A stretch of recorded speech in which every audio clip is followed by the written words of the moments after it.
Hello and welcome to DFS Coach Talk.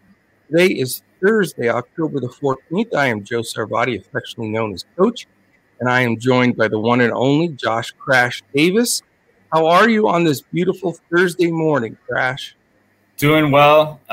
Excited about this game tonight. It's going to be a really good game. Obviously, two very evenly matched teams. They've kind of been back and forth the entire season, so it's only fitting that they would finish it off tonight in a game 5, do or die. So I'm with you, man. I think these are the two best teams in baseball, right? I mean, I don't know how you argue that. And the fact that only one of them gets to go to the National League Championship Series that's a rough one. It is. But, we're not the only ones that think this is going to be a great game. Yes, it's a game 5, deciding winner take all, winner moves on. But Vegas is completely like, we give up. It is a split -105 either way, no favoritism to either side. The over-under, a nice low 7 with two great pitchers going. I mean, basically, anybody that tells you they have a huge take and favorite on one side or the other here, I think is really digging in and finding some statistic that I couldn't find, because the more I looked into this, I mean, it is such a close matchup that could go either way. Yeah. It's interesting how it's turned out, because I would have thought that the Dodgers would have tried to line it up to where Max Scherzer would have been pitching tonight, and then went with Urias, which just really shows how much they've grown in confidence in Urias, because, I mean, he used to just kind of come out of the bullpen and have short starts when he did start. So it's really he's really grown as a pitcher and has performed well. So he really has. And I'll tell you, it's funny because, this game is just, I mean, from an odd standpoint, from a matchup standpoint, like we say, it's so even, and only one team's going to come out of this to move on. But, Urias, I don't know if people realize the season that he's had. I mean, we're in a similar situation as we were the other day. I would think, okay, if I'm the Dodgers manager, I'm gonna pitch Scherzer as my top guy, Buehler number 2, and Urias number 3. But he was 20-3, Crash, with a 2.96. So he had a sub-3 ERA, 20-3, whip right at 1.02, and he almost struck out 200 guys. He's just under 200. So, you don't do that accidentally. You do that when you're having a heck of a year.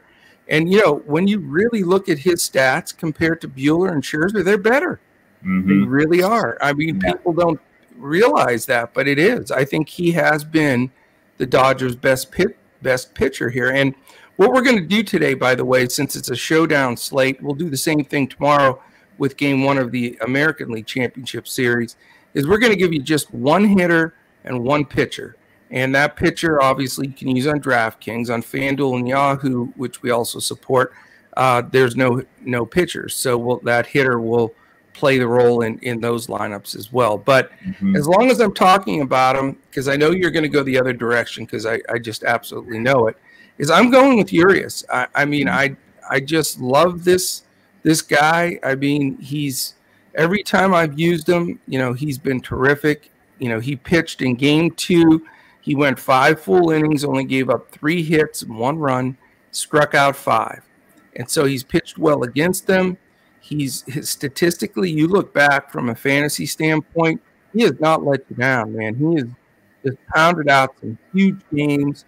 Being that it's a game 5, you may not get 6 innings out of either one of these guys. You could get 5 strong, and then they're going to make sure and get it done. Now, if they're rolling, either one of them, I think Urias may go 6 if he's keeping it rolling. But neither team is going to extend anybody in this game, because you're out. So I think Urias is terrific.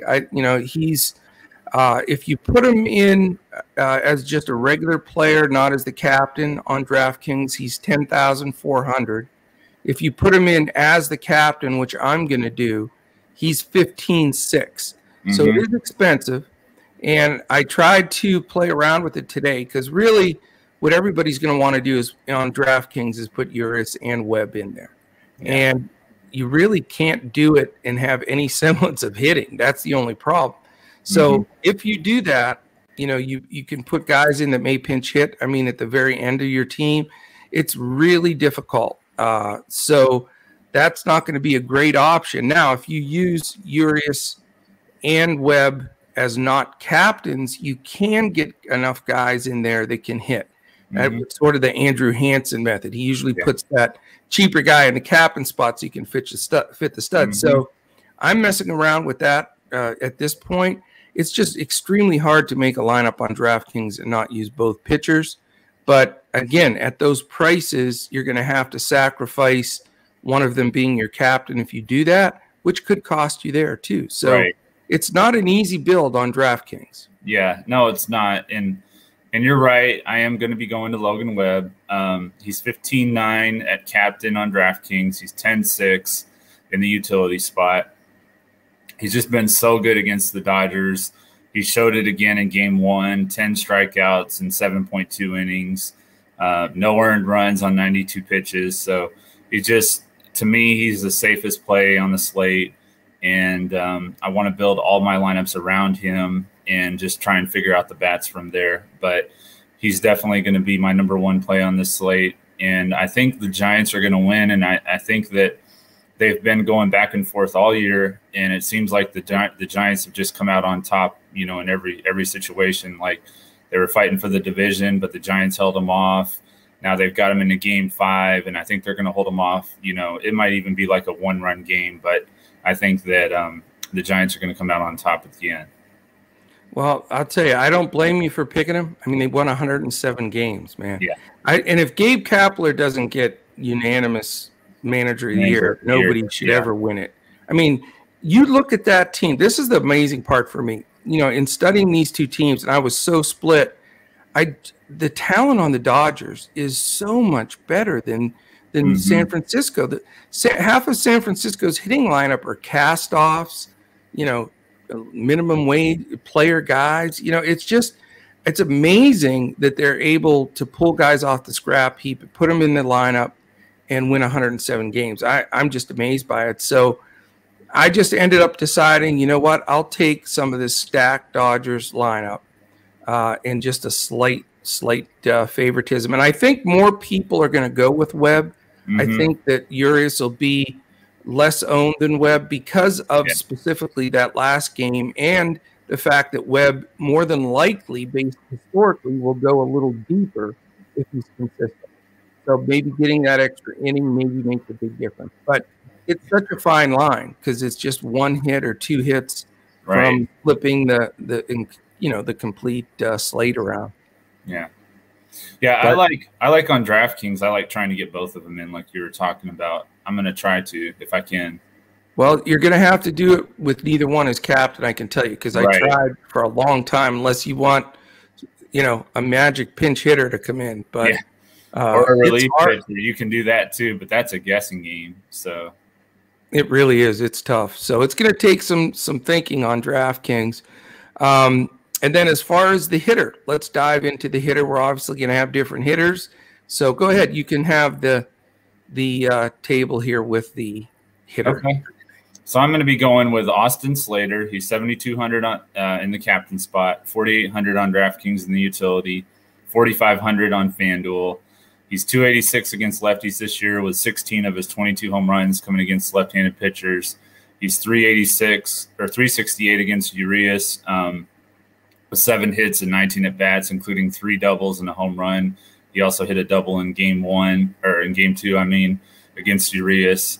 And I feel like he's a great value play that kind of pulls everything together as far as your lineup construction. So, yeah, I mean, if you're going to play that side, I think he's your man because really he's been the most effective against Urias on that whole team. Yeah. And he's cheap. So I really admire that play. I think he'll be chalky, to be honest. And nobody would Slater chalky, but if you really dig in, he's had the most success against Urias. Yeah. So especially if he leads off, he'll end up being chalky. So yeah. For me, I'm going with Corey Seager. I mean, you know, the lefty righty thing, you know, he's consistently batted, you know, better against righties. He batted .330 this year with 6 homers and 22 RBIs from that side of the plate. And, you know, he's – or versus lefties, I'm sorry. But he's I just like the way he – you know, he's been playing. I mean, he hasn't blown it out. He's going to fly below the radar. He's somewhat expensive, but not over the top expensive. He's just a clutch guy, I think, you know, and I like hitting the ball to right field as opposed to left. I don't know. I just think the way he moves the ball, the way he'll play in that stadium, I think it fits him. And I don't think it's going to take, you know, a homer and a triple to win, to have the best scoring hitter. You get a double and a single and maybe a steal, you may be the highest scoring hitter because of these two great pitchers. Yeah. So I just feel that he's one of the safest guys. Again, not blowout like, wow, this guy's just a no-brainer. Just, you know, a lot of gut feel. The fact that he's going to get 9 innings to bat in and bat in that 2-hole. He's going to get, you know, full 5 at-bats, you know, at least. And I just think he's in the right spot here. His pricing is fair enough. If you use him on DraftKings as a regular, he's $9,600. He is 14.4 as the captain. Certainly, if you use him there, you can't use both pitchers. But then on FanDuel, he's very fair, 8,000, and on Yahoo, he's 20. So I think he's easy to fit in there, especially if you put in, you know, a couple of the value guys. Because I'll tell you, a lot of the guys, where they're batting in the order against these guys, you know, yeah, you're going to get the extra at bat, especially you may not get the extra bat for San Francisco guys. So you have to look at that and factor it in. You know, if you're only going to get 4 bats from guys 3 through 9 or whatever, you know, it's not a huge penalty to take the 7th hitter over the 3rd hitter or 4th hitter because you know, none of these guys in the middle of the order have phenomenal stats against either one of the pitchers. So, again, I just felt he was a safer play in a situation where I think he's going to be consistent, and he puts points on the board every day. He's just that grind it out, find a way to get on base, and he's got some speed, and, you know, we'll see where it shakes out. Yeah, I like it. Yeah, you know, I was on Corey Seager last game, and he just missed that home run, that 3-run home run. So definitely like Seager. As I mentioned last time, he's been really clutch for the Dodgers, so I could see him, you know, having that big clutch hit this game too. Yeah, I was watching that too, man, because we both had him. He was our guy, and I thought that was gone. I really did. I thought I was up off the couch saying I thought that was gone. So, but that's, well, maybe we'll get him today, so we'll see. But that is it. We just wanted to do a quick hitter and touch base. Now, tomorrow will be our last MLB podcast. We are going to do one for Showdown Slate for that game 1 of the ALCS. And then this weekend, we shift over to basketball from the podcast side. So we'll have a couple of preview podcasts for you in the NBA. And we know this Tuesday the NBA gets started. So continue to listen to our football pods, our golf pods, and we will be providing lineups in baseball still to our members throughout the weekend. So if you're a member, we'd love to. If you're not a member, we'd love to have you. It's dfscoachtalk.com. You can also look us up on Twitter at dfscoachtalk. I'm at Joe Sarvadi, JoeSarvadi, and he is at JP Davis 1982. JP Davis 1982, the year of his birth and the year of my high school graduation. Ugh, right in the gut.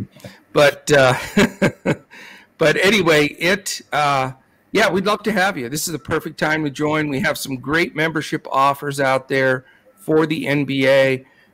You know, we really crush it in all 4 of our sports, but the NBA is definitely our founding sport, as you can see with Dirk and Michael and Kobe back here. And looking forward to doing some podcasts in the NBA this year with Andrew, of course. Also going to be doing a week or once or twice a week with Joe Stanton. So we got a new NBA guy stepping to the table as well. So it is going to be a fun season here this fall at DFS Coach Talk. Definitely join us. If you're watching us on YouTube, please hit that thumbs up, the subscribe button, put a little comment. That really helps us move up the algorithm. And while you're doing that, hit the little alarm bell in the top corner. That will give you an alert when our podcast posts so you don't miss anything, because we get these out in front of the paywall to everybody. And then if you jump in with us and become a member through dfscoachtalk.com, even if it's for a 3-day pass for $10 or 5-day for $19, you get everything that we offer. Once you become a member, you're part of the Coach Talk family. You get all of our sports, all of our lineups. We provide a coach's clipboard and a core build for DraftKings, full lineups for FanDuel, full lineups for Yahoo. So we would love to have you. Crash, any final words today? Yeah, I just wanted to say thanks to the Brewers for a great season. You know, it was a heartbreaker the way it ended, but it was a good season, and I look forward to hopefully them going even further next year. So that would be my parting words for the day. Yeah, good comment. I didn't want to bring it up because I didn't want to see any tears on the screen. So, but it was a fun season. Their bats just let them down at the end. That's it. So, and Devin Williams punching a wall or whatever he did, that didn't help either. So. No. See, for the kids out there listening, don't ever lose your temper. It's not worth it. Right. Yeah. Well, thank you so much for listening in. We hope that these help you take down some big tournaments today. And we'll certainly be back again tomorrow when we look to crush it in DFS.